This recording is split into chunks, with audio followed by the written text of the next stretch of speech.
Welcome students. Online class में आप सभी का स्वागत। अपने पढ़ रहे थे फर्स्ट ईयर जेनेटिक्स के अंदर ब्रीडिंग सिस्टम। तो ब्रीडिंग सिस्टम मैंने आपको वैसे तो थ्योरी में करवा दी, लेकिन प्रैक्टिकल के बारे में बात कर रहे थे। तो कल अपने पढ़े था इन ब्रीडिंग का मतलब अंतः प्रजनन। उसके दो आगे प्रकार पढ़े थे, क्लोज ब्रीडिंग और लाइन या अंतर्वश ब्रीडिंग। आज और उसके लाभ और हानियाँ पढ़ी थी अलग अलग। आज अपने पढ़ते हैं बही प्रजनन। बही प्रजनन मैंने बताया था कि 6 पीढ़ी से ऊपर के जो असंबंधित का मतलब है कि जो एक ही पीढ़ी से संबंधित नहीं होने चाहिए, उन्हें अपने आउटब्रीडिंग कहते हैं या बही प्रजनन कहते हैं। इसके अपने एक उद्देश्य पढ़े थे। उद्देश्य थे कि अच्छे असंबंधित जो पशुओं के सांडों के गुण है वो संतति में आ जाते हैं। कैसे? जैसे मान लो अलग अलग नस्ल ले ली तो वो आउटब्रीडिंग ही कहलाएगा। अलग अलग नस्ल ले लेते हैं वो संकरण हो गया, और अगर ब्रीडिंग की बात करें तो आउटब्रीडिंग हो गया। उनके मध्य अगर अपने क्रॉस करवाते हैं तो दोनों संततियों के गुण जो संतान में आते हैं। इस प्रकार के प्रजनन से नवीन गुणों व नवीन नस्ल के पशु तैयार किए जाते हैं। क्यों? क्योंकि दोनों जो अपने नर मादा लिए वो अलग अलग नस्ल के हैं, तो उनमें से जो नई ब्रीड तैयार होगी, जो नेक्स्ट संतति है उनमें दोनों के गुण आएंगे और नई ब्रीड तैयार होगी। अब अपने बात करते हैं आगे बही प्रजनन की विधियाँ, आउट ब्रीडिंग के प्रकार या विधियाँ। सबसे पहले आउट क्रॉसिंग, उसके बाद में क्रॉस ब्रीडिंग। देखो, आउट क्रॉसिंग का मतलब, क्रॉस का मतलब होता है संकरण, आउट का मतलब है भिन्न या बाहर। उसके बाद में सीधा आता है क्रॉसिंग शब्द आते हैं आपके दिमाग में से संकरण, क्रॉस ब्रीडिंग। उसके बाद में ग्रेडिंग अप और हाइब्रिडाइजेशन। तो इसके अंदर संकरण आगे अलग अलग प्रकार के हैं, जैसे क्रिस क्रॉसिंग, नी संकरण, चरम संकरण, पितर संकरण। अब अपने बात करते हैं भिन्न संकरण की, आउट क्रॉसिंग। आउट का मतलब बाहर या भिन्न, क्रॉसिंग का मतलब संकरण। अब इसकी परिभाषा देखो, इस प्रजनन या संकरण में एक ही शुद्ध नस्ल की असंबंधित पशुओं के नर और मादा।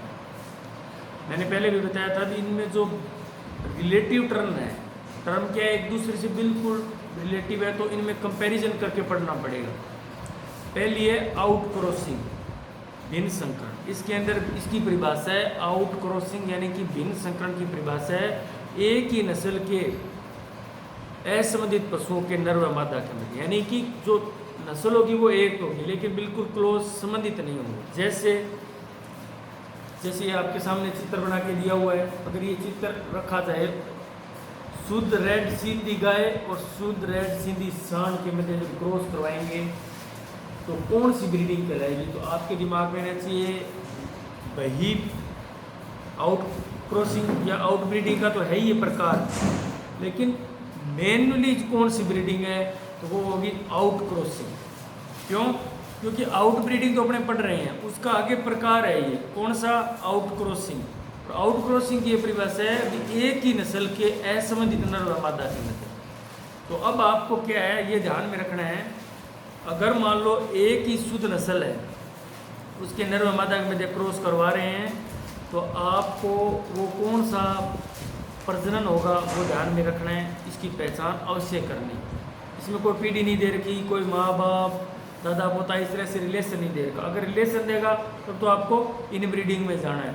अगर ये इस तरह से दे दे शुद्ध रेड सिंधी सांड मादा, तब आपको इसके बारे में थोड़ा सा देखना है कि हमने किस में पढ़ा था। और ये है आउट क्रॉसिंग। यह प्रजनन विधि गिरी हुई नस्ल को सुधारने के लिए सर्वोत्तम है। गिरी हुई नस्ल का मतलब जैसे मान लो को शुद्ध नस्ल है, उसमें धीरे धीरे जो शुद्ध नस्ल वाले गुण हैं वो कम हो रहे हैं, उसको सुधारने के लिए क्या है, अपनी अच्छी नस्ल के सांड के साथ मैटिंग करवाएंगे तो जो संतति पैदा होगी उसमें कुछ सुधार होगा। भिन्न संकरण के लाभ हानि। लाभ, यह पशुपालकों का अपने पशुओं में शीघ्र सुधार लाने का अच्छा साधन है। शीघ्र सुधार लाने का, देखो इसके अंदर ये भी ध्यान रखना है, नस्ल एक है, शुद्ध नस्ल है, लेकिन असंबंधित का मतलब है वो ब्लड रिलेशन में नहीं है, बिल्कुल क्लोज। नेक्स्ट, अब ये देखो प्रैक्टिकल में ये है, ये चित्र न देखकर अगर आपको सीधा नाम भी दे दिया जाएगा तो भी आपको इसमें आंसर सोच समझ कर देना है कि हमने किस में पढ़ा था। नेक्स्ट बात करते हैं अपने क्रॉस ब्रीडिंग। क्रॉस का मतलब संकरण। ब्रीडिंग का मतलब प्रजनन। इससे पहले हमने पढ़ा आउट क्रॉसिंग या आउट ब्रीडिंग। आउट क्रॉसिंग का मतलब है भिन्न संकरण या बाह्य संकरण। इसके बाद में क्रॉस ब्रीडिंग, क्रॉस करवाता अपने कितनी बार ये टर्म चल रही है क्रॉस, तो क्रॉस का मतलब होता है संकरण। इसकी परिभाषा देखो, विभिन्न नस्ल के शुद्ध पशुओं के नर व मादा। विभिन्न नस्ल, संकरण के अंदर है नस्ल एक नहीं होती, अलग अलग नस्लों के मध्य। तो आप आउट क्रॉसिंग में क्या पढ़ा था, मेन जो आउट क्रॉसिंग की हेडिंग अपने यही पढ़ी थी कि जब अलग अलग नस्लों के प्राणियों के मध्य जब मैटिंग करवाते हैं तो वो एक प्रकार से संकरण ही है। अब खुद संकरण की बात की है क्रॉस ब्रीडिंग, अपने कह रहे हैं भी आजकल क्रॉस है, क्रॉस ब्रीड है, क्रॉस ब्रीड है। क्रॉस ब्रीड का मतलब है जो विभिन्न नस्ल के शुद्ध पशु के नर व मादा के मध्य, जैसे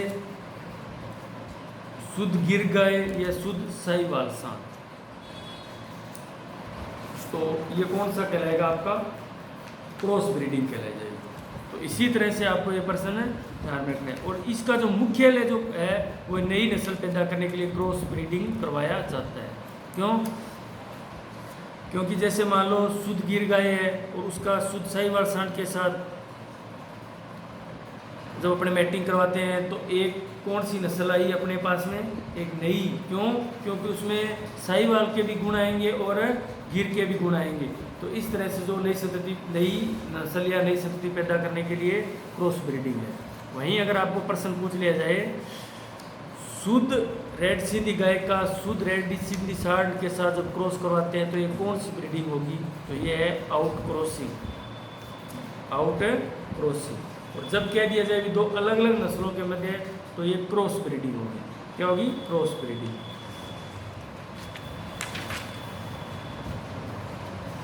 उसके बाद में अब अपने बात कर रहे थे ग्रेडिंग अप। मैंने आपको थ्योरी में बताया था भी जब मान लो जो नॉन डिस्क्रिप्ट पशु है यानी जो पर्टिकुलर किसी शुद्ध नस्ल का नहीं है तो उसकी नस्ल सुधार करने के लिए क्या करते हैं, उस मादा का अच्छी नस्ल के सांड के साथ मैटिंग करवाते हैं। तो ऐसे करते करते जब 3 से 4 बार मैटिंग करवाते हैं तो आखिरकार में वो नस्ल है वो शुद्ध नस्ल हो जाती है। कैसे? जैसे मान लो एक मादा है, एक नर के साथ मैटिंग करवाई तो फर्स्ट संतति पैदा हुई, वो बिल्कुल प्योर नहीं होगी। आज उसका चित्र सहित आपको बताते हैं। पहले आप पढ़ो ग्रेडिंग अप या कर्मोन्नति। वह प्रजनन विधि जिसमें कुछ नस्ल के कुछ चुने हुए सांडों को देसी या अशुद्ध किस्म की मादों से मिलाया जाता है, यानी चुने हुए सिलेक्शन किया होगा उन सांडों का। उनको क्या है, अशुद्ध किस्म की जो देसी नस्ल की गाय है, चाहे वो देसी है चाहे विदेशी नस्ल की, लेकिन जो शुद्ध नहीं है, शुद्ध का मतलब उसमें वो उस नस्ल वाले गुण नहीं आ रहे, उनके मादों से मिलाया या मैटिंग करवाई जाती है। तो ऐसे करते करते 6 से 7 पीढ़ियों में अशुद्ध पशुओं का दूध बिल्कुल शुद्ध जैसा हो जाता है। इसे कर्मोन्नति कहते हैं। शुद्ध का मतलब जो शुद्ध नस्ल की जो लक्षण होते हैं वो 6ठी से 7वीं पीढ़ी में आ जाते हैं। अब ये देखो आपके सामने ये चित्र है। अब ये चित्र देखकर आपसे पूछा जा सकता है कि किसका उदाहरण है। अब ग्रेडिंग अप मैंने बताया था शुद्धता का प्रतिशत। सबसे पहले देखो फर्स्ट जनरेशन की बात करते हैं अपने। फर्स्ट जनरेशन की बात करते हैं तो सिर्फ 50% है जो लक्षण है वो शुद्ध होंगे अगली पीढ़ी फर्स्ट जनरेशन। जैसे मान लो अशुद्ध नस्ल की एक गाय है, इसका शुद्ध नस्ल के सांड के साथ अपने मैटिंग करवाई तो जो सब फर्स्ट संतति पैदा होगी तो उसमें 50% जो गुण या लक्षण है वही शुद्ध नस्ल के होंगे। उसके बाद में सेकंड जनरेशन, उसके आगे उसकी मैटिंग करवाएंगे तब 75%। और ऐसे करते करते जब 5th या 6th जनरेशन आएगी तो बिल्कुल प्योरिटी यानी 97% प्योर होगी। तो इसे ही क्या कहते हैं, कर्मोन्नति कहते हैं। तो आप क्या डेफिनेशन दोगे कि जब अशुद्ध नस्ल की देसी या कोई भी नस्ल की मादा है उसका चुने हुए सांडों के साथ जब मैटिंग करवाते हैं तो ऐसे करते करते 6ठी से 7वीं पीढ़ी तक वो बिल्कुल शुद्ध नस्ल बन जाती है। तो ये चित्र आपके सामने। तो प्रैक्टिकल में क्या है, ऐसे में नहीं हुआ कि हमें सर करवाया नहीं। ये चित्र है ग्रेडिंग अप का जो आपके सामने बिल्कुल बहुत अच्छी तरह से बताया गया है कि फर्स्ट पीढ़ी में इतने % शुद्धता आएगी, सेकंड में इतने %, थर्ड में इतने % और 5th में इतने %। तो आपको ये पहचान करनी है। अब इसके लाभ, कर्मोन्नति यानी ग्रेडिंग अप के क्या क्या लाभ हैं। इस विधि से 7 से 8 पीढ़ी में इस शुद्ध नस्ल का पशु प्राप्त हो जाता है। कितनी? 7 से 8वीं नस्ल। इस विधि में शुरुआत में कम खर्च पर अधिक शुद्ध पशु प्राप्त किए जा सकते हैं। खर्च कैसा?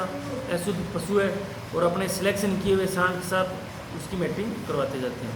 इस विधि में सांड की उत्पादन क्षमता का पता लग जाता है, यानी कि जिस सांड से अपने मैटिंग करवाई है उसकी उत्पादन क्षमता का भी पता चलता है। हानि: इस विधि से उत्पन्न बच्चे होते हैं वे स्थान के वातावरण के अनुसार एक दूसरे से भिन्न होते हैं। कैसे? इस विधि से उत्पन्न बच्चे यानी अपने जब ग्रेडिंग अप करवाते हैं तो वे स्थान के वातावरण के अनुसार एक दूसरे से भिन्न होते हैं। जैसे मान लो आप गंगानगर के जो एनवायरनमेंट है उसमें ये ग्रेडिंग अप कर रहे हो और एक मान लो जैसलमेर बाड़मेर की कर रहे हो, तो एनवायरनमेंट का उन पर प्रभाव पड़ता है। नेक्स्ट है शुद्ध नस्ल प्रजनन की दृष्टि से बीमारियों की दृष्टि से अच्छी नहीं होती। ये कह रहे हैं कि जब आप ये ग्रेडिंग अप अपनाओगे तो उनमें इम्यूनिटी पावर इतनी ज़्यादा बढ़िया नहीं होगी। इस विधि से खराब जीन अप्रभावी अवस्था में संतति में पहुंच जाते हैं।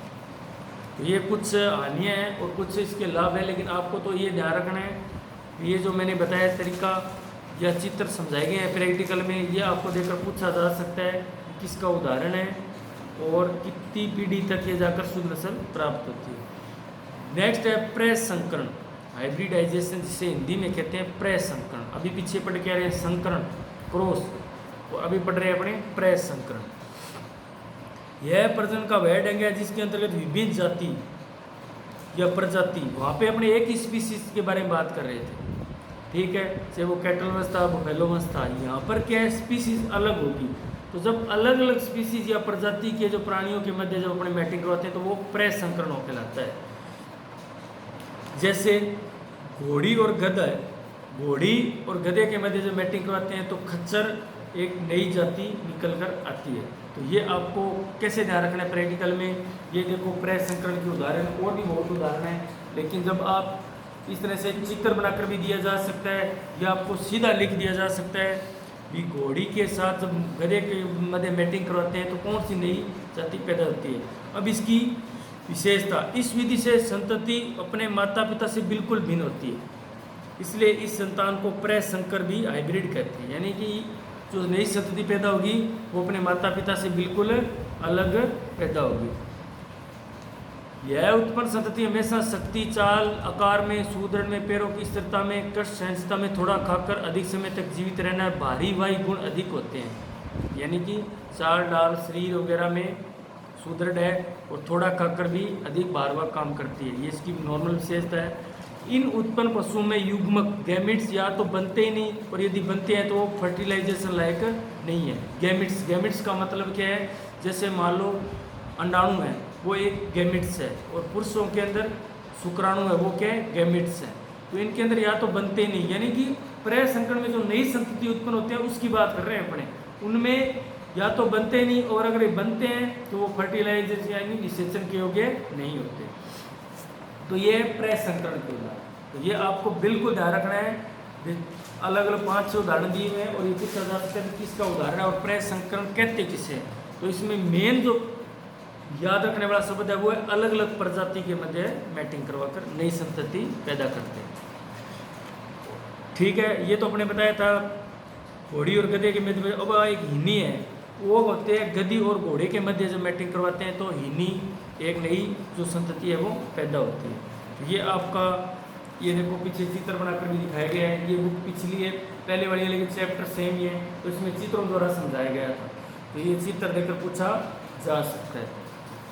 तो ये आपका था ब्रीडिंग सिस्टम यानी कि प्रजनन पद्धति। और ये प्रैक्टिकल में जो आने वाले प्रश्न थे वो मैंने आपको दोबारा बता दिए, थ्योरी में करवाए हुए थे फिर भी मैंने आपको ये यहाँ पर बता दी। तो ये आपको ध्यान में रखना है। आज के लिए इतना ही।